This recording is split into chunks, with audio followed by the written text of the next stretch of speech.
Hello and welcome to Embrace Eternity with myself, Cass, and Becca.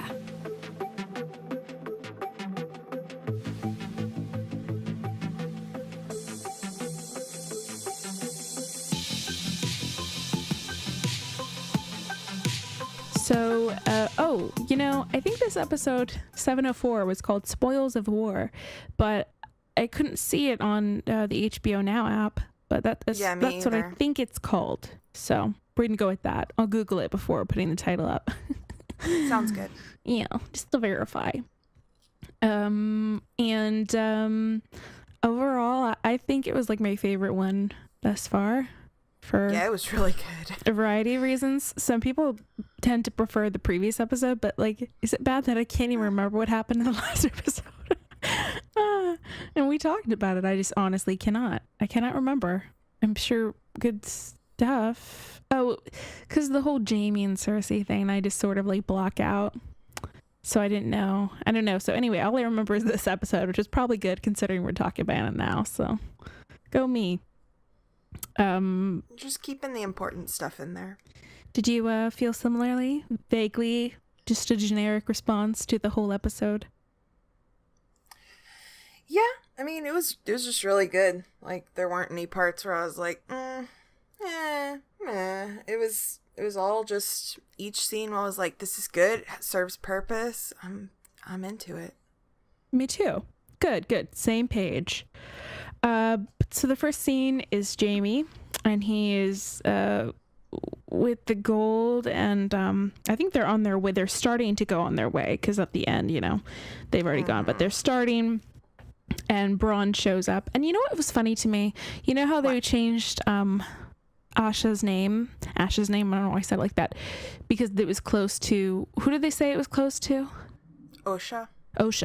Well, Bronn and Bran, that's pretty freaking similar. I'm just saying, there seems to be some sort of, and Bronn is not as important a character as, Bran or as Asha, so it's weird they changed her name. Anyway, that's all I'm saying. It struck me as weird because I forgot he existed for a minute, and then when I was like, Bran, that's weird. No, that's just how I felt. No, I agree. I mean, there are a lot of like names where I'm kind of like, those are very similar, but for some reason you just choose that one just when Asha is a good name. Anyway, so yeah, Bronn, I think in this one he's like, oh, can I have this castle? And he's like, you don't want it. Castles just weigh you down. Shit. I'm like, do they? I wouldn't know about that. And neither would Bronn. Bronn just wants out, I think. Anyway, so they're with the Tarleys, and Bronn is sent to take the harvest from farmers, which is great. So nice. So it starts off in a really good, nice, hopeful tone. Oh, yeah. So, I mean, and that's pretty short. It's a short scene, so that's all we got on that. Then we have the Iron Bank, aka I'm sure he has the name, but I don't really pay attention to that. And Cersei. And Sneaky bank man. And she's like, oh, you're gonna repay quick, and he's like, I don't think I've ever had anything repaid this quick. We're gonna miss your interest, blah blah blah. And Cersei looks at the map, and the guy is like, oh, since you paid us off, you want us to invest more in this? I don't even know. That actor skeeves me out and always has. So it's a good position for him, or maybe he's very capable of being skeevy. I don't know. It's maybe both. So yeah. I don't know. It feels like they're trying to put some sort of like I mean, I guess it's not. If you were going to say romantic, I was going to be like, what? No. I was like, that was not the word I was going to say. My head just went to a weird place. I'm like, what could she be thinking? No, I was going to say, I feel like making a banker kind of, because he always seems like he knows something, or he's like trying to be, I don't know, sneaky. And I feel like making a banker that archetype is sort of, I don't know. Is this where he talks about like the Golden Company and like giving her a company? Like, okay, well, I don't know what I'm talking about then. and they're in Good old Littlefinger. yeah, they're in Winterfell, and he's presenting the dagger. I don't remember what it's called. They said it was made of that fancy material, Valyrian steel. Valyrian steel. And he presents it to Bran, and he's like, "This was the one that almost killed you, and now you got this power." And he's like, "I want to protect all of Catelyn's kids," and he's like trying to bond with them. And then Bran takes it, like whatever, and he's like, "Chaos is a ladder," which is a reference back to season 3 in a conversation he had with Varys. So he's basically saying that he knows what he's up to. And I don't know if Littlefinger understood that in the moment, but I definitely think he was like, what? Like, he was confused, and he probably knows by now that something's weird about Bran. He probably even knows what Bran claims. So that's probably that face, but it was quite a fetching face. I appreciated it. I did too. It was really great to see him be like, wait, huh? His little What? original creepy ass smile went a little bit limp. Just a little bit. Just a little bit. A little less creepy and a little more, Ooh. So let's hope. I mean, I've prayed for Arya or one of them to do the deed. God. I'm looking forward to that. Hopefully someday soon. Please. Please, I don't want to put up with this for that long. Oh, I was about to say something, but I realized that I didn't talk about it with you. I talked about it with Rachel. Never mind. Oh, thanks. Thanks. Well, no, you don't want spoilers, and she was like, Oh, I yeah. don't care if they're spoilers or not. This isn't canon to me. And I was like, yeah. fair. I agree. Yeah, I don't abide by spoilers because I want to experience it in real time with the world. I'm sorry. But Becca doesn't care, so we often No have spoilers. No spoilers. Yeah, I don't whatever. Give a shit. She doesn't care. I care. Only because I just like, I don't like not being able to talk about stuff with people. It annoys me. So I like want to do it all at once, and I don't know. But hopefully nothing gets leaked to me. I don't even know. I don't know if I trust those leaked scripts. And guess what? If they had the leaked scripts, don't you think they're not even filming yet? So like, Well, they're not actual scripts. They're more like an outline, ideas? Yeah. basically. Okay. And so, I mean, they could change. They could just not be true at all. But they seem haphazard and stupid enough that I would believe that they're real. That's, I guess, Is there what I'm anything saying. about Littlefinger? Oh, hell yeah, there is. Well, if he's still alive next series, I'm going to be real sad. But whatever. You'll see. Will I? Fine, moving on. Then Mira interrupts, and he's like, oh, I guess I gotta go, because A, I didn't belong here to begin with. Ta-ta.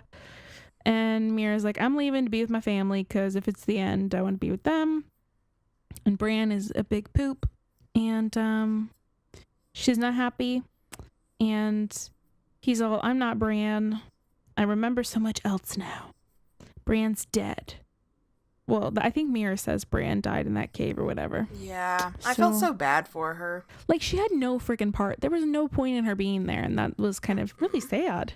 It was sad. There was no point other than the fact that she was like a Hodor who might have more capabilities of talking but never really did. I just felt bad. Yeah. Seemed to... Feels like a waste. I also feel bad that like Bran is now like not a person. That's pretty sad.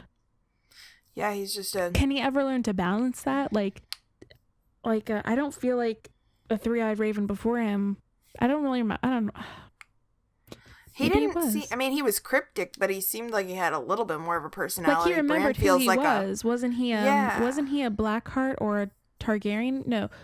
Who was he? I feel like he was related to a prominent family. It might have been the Targaryens, or one of the sides of the Targaryen. I can't remember. If he was related to somebody, and it was a thing I think they talked about on the show, or at the very least in the books. I'm pretty sure. So yeah, now, but he doesn't have that. Maybe he's just, that guy had gotten used to it. I don't know. I'd be like, oh, well, I'm also this person. But he also lived in a tree, or he was a tree. So, he was part... I don't remember. It's been a minute. I mean... It's been a sec. He's very... Feels like a piece of paper that writes cryptic notes. that Yeah. appear.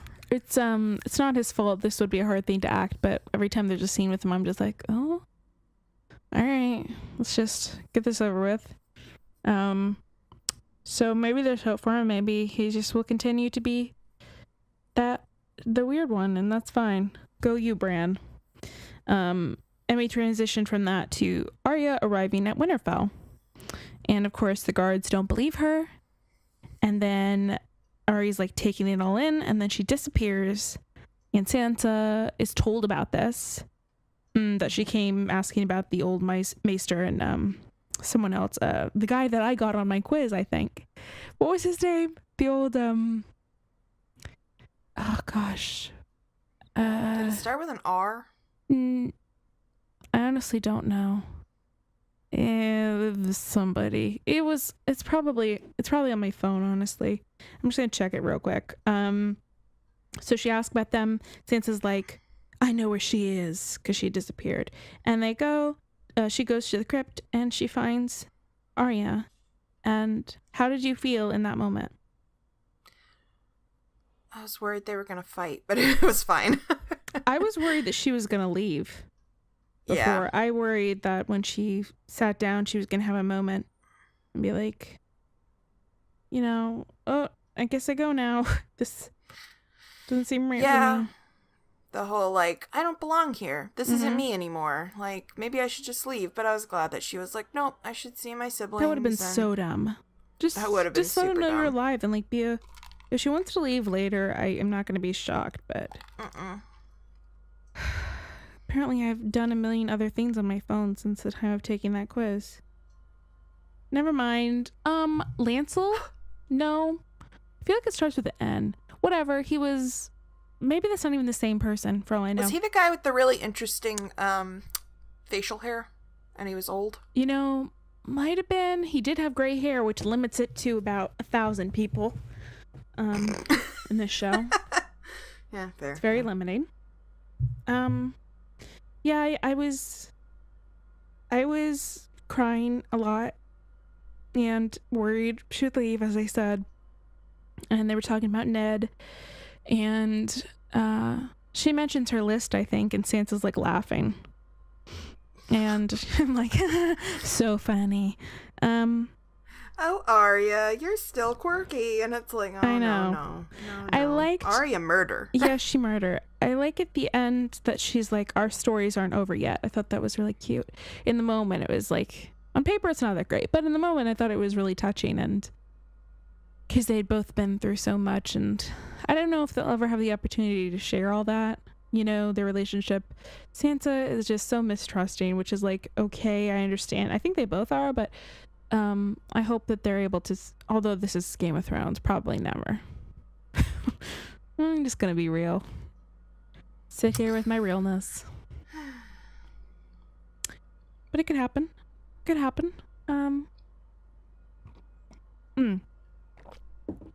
And then the next scene, they go see Bran. And we have 3 Starks together, which has not happened in so long,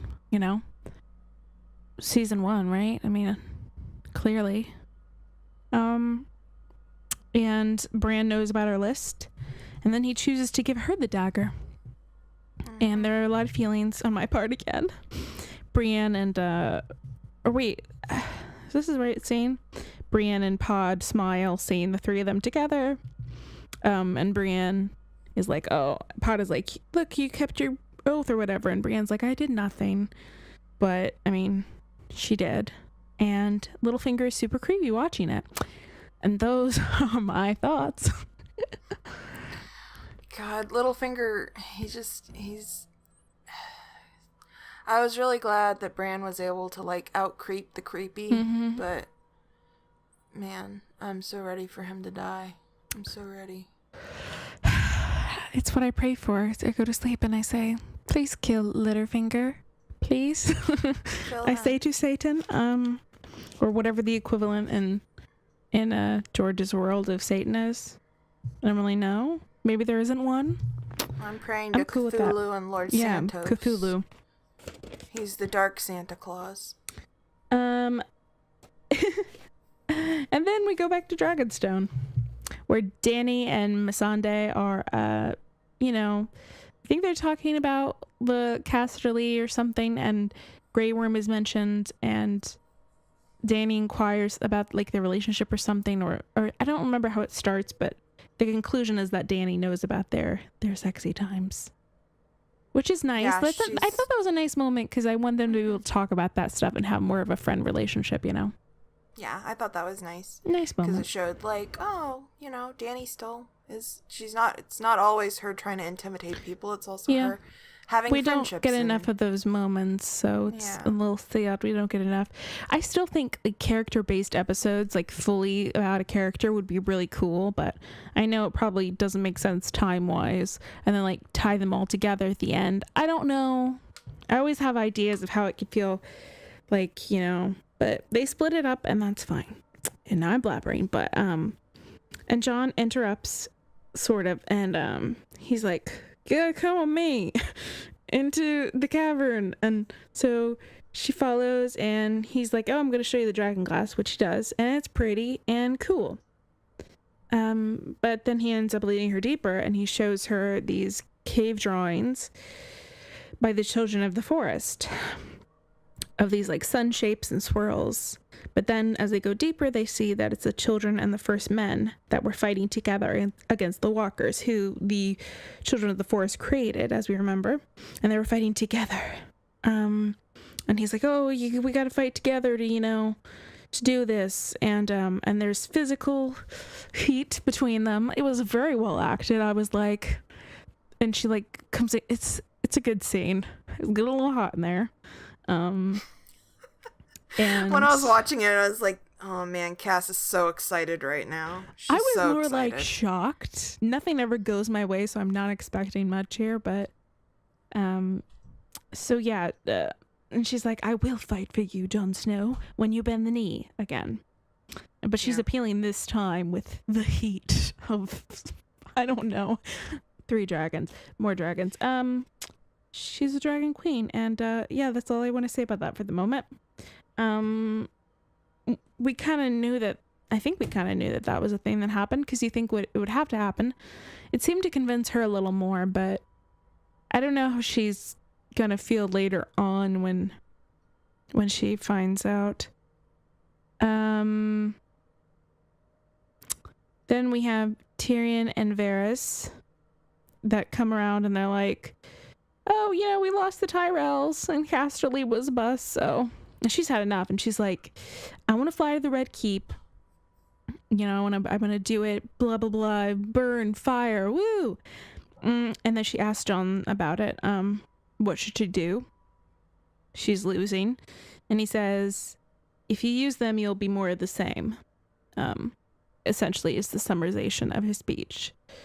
So I thought that was nice that she asked him, and I agree, Tyrion. I don't think he's purposely sabotaging, but I don't necessarily think that he's the one I would trust as much. I don't know.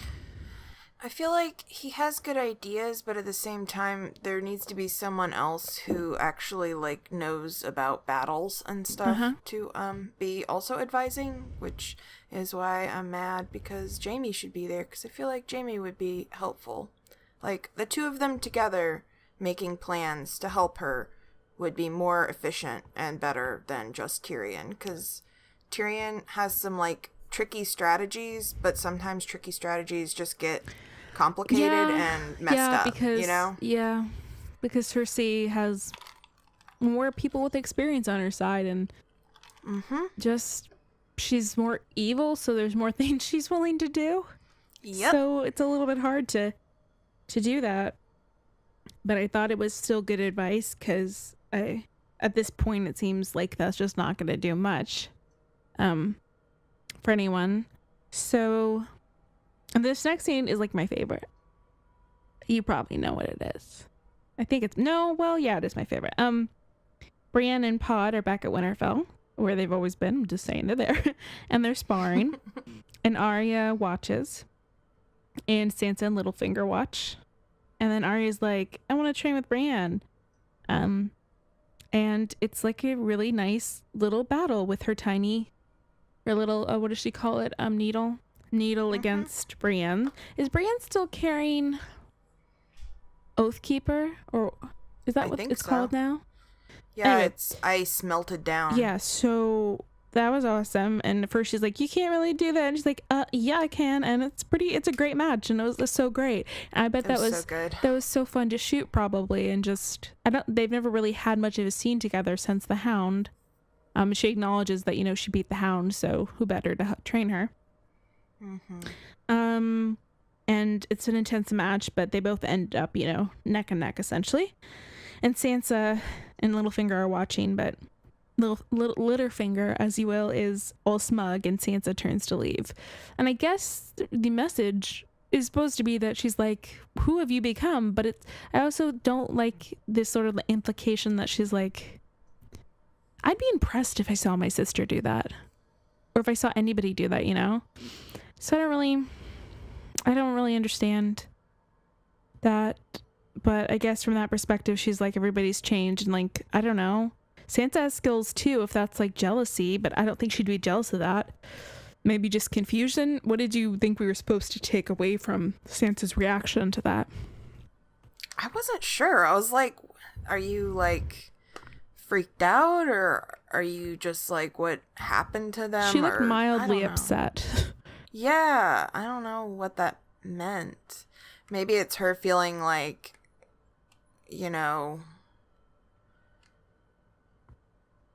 some anger about like, why, don't I have those kinds of skills? Why didn't she I never like wanted care about that that? though. Yeah, Like, I know. I don't know. That's not what she wanted. She wanted to be like a lady, and she seems to like being in charge. So I feel like it can't be jealousy on that end. Maybe just like feeling like she got her sister back and her brother back, but like they're not them. Yeah, which it's just doesn't come across, because I think they are both, well, other than Bran, yeah, but with Arya, I mean, she's always been like this, and she was still training, and I think Sansa knew about it back then. So I don't understand it. I think that there was an after scene that tried to explain it from the creators, and I was just like, huh? what did they say? I honestly don't remember. It was probably something similar to be like, I honestly don't know why I blocked that shit out. I don't know. I could have just made that up in my head too, or I had a dream about it. They were probably really vague and said basically the same thing. Like, Probably. she's just upset, and it's like, why? Yeah. What? She sees I that. I They get probably the said something idea like, she sees that, and she's just like, it's just such a Yeah. crappy characterization of Sansa that she just can't, I don't know if that's really what she's feeling in that moment. I feel like a if they were disconnect. trying to say it's sadness, like, that feeling of like the loss of innocence of her siblings or I something. don't know. Her sister They was shouldn't never have that had innocent. Littlefinger in the scene with her. Like, That's true. They always Littlefinger do standing that, there though. makes me think that she's pissed or jealous or mad, She or like knows there's what some he's underlying about, so I'm still thing. so confused. But I mean, if Littlefinger hadn't been standing there, I'd have been like, oh, she's sad. But instead, I'm like, oh, she's not like she's feeling the things that Littlefinger's trying to like push on her. Like, everyone's your enemy. Yeah. Everyone is I can't bad. believe Everyone that she is would like this. take that in. That seems like the stupidest thing. I mean, maybe she's just letting him think that she's taking it in, because there's no way that she could actually be dumb enough to I don't know. believe him after he's treated her that way and done I those don't want to things. think so, but like, from like the acting and the scenes, I'm seeing him as like the Jiminy Cricket, but in the worst way for her. Yeah, fair. I mean, that's just what I'm reading into it, because I haven't been given anything else. So I hate you, Littlefinger. I hate you so much. Oh, this is a good scene too.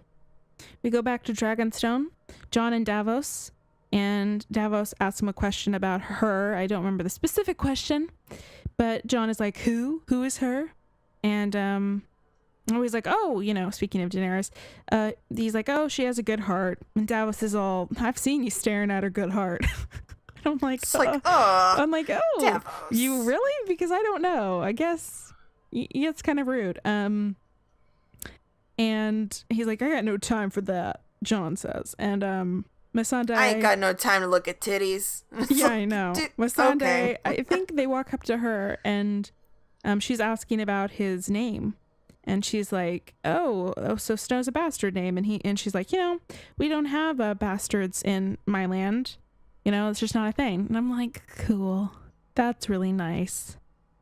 And they ask her about Dany and her.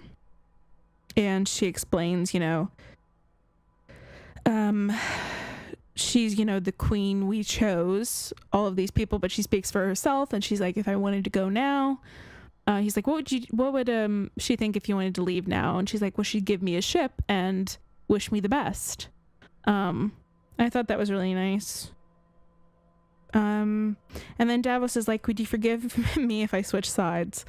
And I'm like, yeah, that, as I said, I think Davos would probably, out of this context, probably have sided with Dany because I think they will mesh pretty well as long as they get to spend more time together, Yep. Good personalities. You know how I feel about that ship. And Missandei, I like her a lot. It was a good scene. Am I going too fast for you? Sometimes I feel like I'm skimming through it. Okay. Then we have, right after that, the Greyjoy ship shows up. And it took me a minute to realize that Theon and Jon have not seen each other in a really long time. But they reunite. And again, Jon, almost freaks out and, gets into a what's the proper word? Hustle isn't the right word. Tussle with someone. But then he's like, yeah, but you helped Sansa, whatever. And then through that, him coming back, they find out that Euron has Yara. Euron and Yara are pretty similar too. Let's talk about that. Okay. Then he's like, Dany left, and he's like, where? And that leads us into the Jaime, Bronn, and the Tarleys dropping off gold at King's Landing. So they have to be right outside King's Landing. I mean, they're not they're pretty close, right? It was hard for me to tell. I think so. But if they just dropped it off, then yeah, they're pretty close. And then Bronn hears noise, and it was coming forever. That took a really long time. But they all have plenty of time to prepare. And it's obviously the Dothraki because they're screaming. And then it's Drogon and Dany. And it was a really good moment. And Dany rides up later on I guess this was a weird note-taking process because I was going through a lot of emotions. Do you want to explain what was going on, if you remember? Basically, she flies up, and, first, Bronn's, talking shit, and then he's like, wait, do you hear that? And Jaime's like, and they're talking to Dickon or something? Dickon? Get your dick on. Get your dick on. Yeah, I liked when he was like, Rickon, and he was like, actually, it's Dickon. And I was like, what a god. Did your parents hate you? Mm-hmm. Okay, moving right along. Anyways, so they're like, oh, something stirring in the distance. And then you hear the Dothraki screaming and doing their whole war stuff, being scary. And Jaime starts freaking out, and he's like, everybody get in line up. And you see all these kind of sad soldiers shaking in their boots, which I do not blame them. They're like, we thought we were just gonna be fighting the people at Highgarden, which is not hard. Dothraki sounds scary. Yeah. So they're scared. He's trying to get them all to line up. Dothraki come over, and then you see Dany and Rickon, Rogan? Drogon, yep. Drogon, sorry. It's like Dragon, but with... It's like Dragon. You could just call him And then Dragon. I was like, Rogaine? No, that's not it either. Drogon. Nope, how dare you. He comes over, and he just blasts a strip of fire, and you just see all these soldiers just ignited and screaming and on fire, and then they're dead, and then they're ash. It was beautiful. I've never actually understood the appeal of these sequences, and I know you don't because you were telling me during the episode. However, I think if there was more women on the battlefield, I would see the appeal, because like when Dany came in with her dragon, I was like losing my shit. I was like, yeah. Maybe if there's just dragons in a fight, I'm just happy. I don't know. I felt oddly like at conflict with myself because I've never experienced that before, but it was really good. I was very happy. And Dany, after that, rides for the lead caravan. What she's doing during that scene, I didn't understand. She's taking out the grain. So I'd rather she had taken the gold, but the grain, puts them in a bad position, obviously, because again, they're probably gonna starve. Yep. And my notes are basically always like, fire so good, which makes me sound really weird. Jaime, a little bit of a pyromaniac. Yep, Jaime almost gets taken. Bronn almost dies, which I wanted him to so bad, but then he went for the big bow, and he takes out that Dothraki. And then I was really mad at Bronn, super mad. And then we see Tyrion, who is with a Dothraki leader, who's like, your people can't fight. And I'm like, yeah. Yeah. And then Bronn ends up shooting Drogon, and he's gotta die. He gotta die for what he done. I'm very angry at Bronn. I never particularly liked him, but they seem to like him because in the after episode they were like, oh yeah, we get to see him back. He's one of the best actors or something. Or somebody said that. I don't know. I'm not a fan. It's just like, you don't do that to me. You don't shoot my dragon babies. So I was angry. There's so many other like side characters that I wanted to see that I was he like, wasn't a priority. How many scenes, if we add them all up throughout the 7 seasons, has Bronn been in that he didn't need to be in? That like a million. Like, yeah, he didn't need to go to he didn't need, like, yeah, he's a great actor, but the character I don't care for. There's a lot of unnecessary. They just seem to like him because he can make, a lot of vulgar jokes. I say vulgar, but they're not your top class jokes, and he's a bit of a dick. Anyway, so then Drogon, I still dispute the fact that they could aim that. Bronn could aim that, really? My God.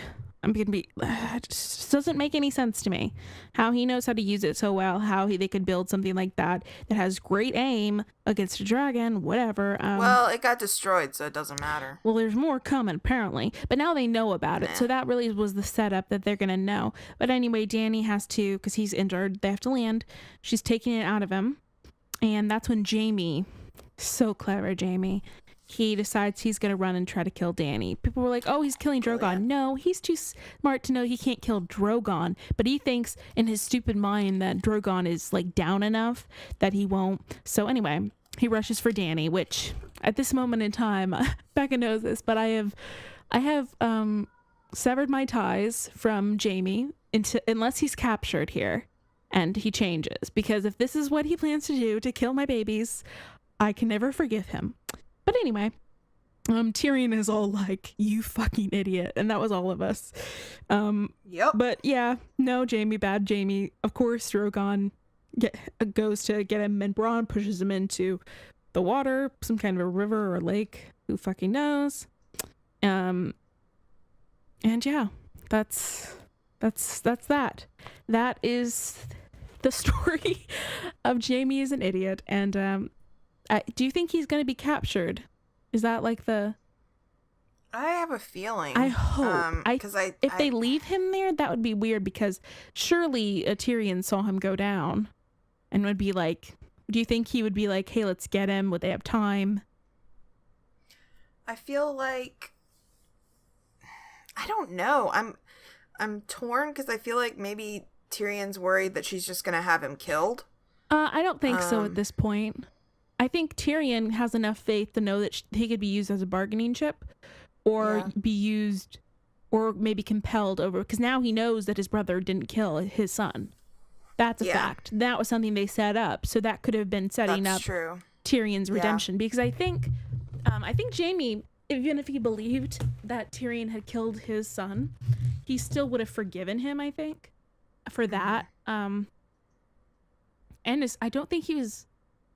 I think if he believed it, then he was disappointed, but he didn't know that he killed his father, which probably made it more difficult. Well, I feel like now knowing that but now he knows, so didn't kill his son, he knows that the reason that he killed his father was because his father was willing to sacrifice him and didn't care what the truth was and stuff, and that I feel like makes Tyrion seem all the sadder. And now he and can less, look back like, and be like, my conniving, sister's like been trying to kill Tyrion and fabricated all this shit. And what else has she fabricated? What else has she lied plenty, about? my friend. And he hasn't been able to talk to Cersei about that yet. So she still thinks, which is fine. That's actually a great thing, because go ahead and think it. Like, what does it matter? I'm sure it's enough for Olenna to know that Jaime knows. I mean, she probably wanted Cersei to know, but who cares? Maybe she'll find out. So yeah, I hope he gets captured, because as I think we texted about this, but yeah, that's just the only thing I could see redeeming him, to get away from her and get some perspective. And it would be, I don't know how that could possibly happen at this point in his delusional love for her sister. But I still want it to happen. So you never know. You never know. Do you think, here's what it might be. She might get him and then try to make some sort of deal, and she might, Cersei might not take it, and not care. That would not surprise me. I think that's honestly the only way, that's like a simple way to get that across, is like, we have him. What are you going to do for him? And she's like, forget him, Yep. Which is something I'm sure I think she's probably do. just going to be like, well, it's his own fault for being weak and getting caught. And it's like, oh, you're such an asshole. And she's going to like make some sort of leeway and pretend she's going to be marrying Euron, and he'll just be like, I mean, I don't know. I didn't know what she'd have to do at this point. It's that seems like something to be maybe enough, though. Yeah. I hope that happens. Come on. I really hope so. Because I was like, I can't deal with any more of them making out or him like defending her or doing things for her. Like, I'm capped out. I can't do it anymore. Yeah. Please stop. And after trying to kill Dany, as I said, he is on the short list for bad boy corner. I don't know. That sounded You're weird. on the short list for bad boy corner. I'm gonna send you to the bad boy corner. Well, welcome to bad boy corner. I'm trying not to be too threatening to the characters I love, but I'm just saying. You can get it. You can get it, sir. Anyway, and it also makes it like that he didn't have anything with Brienne. That's what the most irritating thing is. Like, what did he learn from that? Nothing, apparently, so far. I'm mad. That's it. I am too. Oh, I feel like I ran a marathon after playing that game. When you die like 20 times and you're like sweating. I'm excited to watch your playthrough, because after you talked about it, I was like, well, I'm never going to play it. Yeah, listen, it's not that hard in retrospect, but I'm not good at like stuff. I don't like buttons. I just do the one button. Give me one or two buttons. Don't make me have to do more than one thing. I'm talking about a game I'm playing right now on my channel, Elven Tempest, called Hellblade. Senua's Sacrifice. I cannot say it. Oh, I ordered Life is Strange as well today. I was like, because I want that pre-order bonus. So that was fun. So you don't have to buy it. You can play it in my thing. If you want to. Yeah. And or technically you could play Hellblade as well, but you probably don't want to, because unless they put something to make it soups easy. I've had my moments. I've had to edit. I have to edit a lot of the videos because there's so much time of me just absolutely doing the wrong thing and confused. But Game of Thrones, good. We don't really do scores, but if I had to give it a rating in dragons, 1 out of 3 dragons, I give it 3. I give it 3 dragons. What's the What's the scale? 1 to 3 dragons. Oh, yeah, okay, well then 3 dragons. Yeah. I was like, that's kind of low, No, but I there's thought only there was 3 5 dragons. dragons. There's only 3 There's only dragons. 3. Okay, yeah, being that makes sense. We're yeah. not counting the skull of the dragon that was decimated by assholes. Could you imagine how much fair. that would sell for? I bet you there's like people in other parts of the world that would use those parts for rituals. I'm just saying. Could you Probably. imagine? Could you imagine? It would be Just let like it John rot coming in under there the and drawing keep. over the children of the forest stuff. I'm just saying. What if he was like, I'm going to show it to you before I, use all the, I don't know what the fuck they're using, but before I use all the tools to like chip it away. Sorry. I'm getting loopy. It's okay. Well, I'm hungry. I'm so hungry. Me too. Yeah, me too. I'm hungry now, so we're gonna go. And we will see you in the next one. 3 dragons, guys. I gotta send Jamie to the bad boy corner. See you later. Bad boy corner. See Bye ya, bye. bye.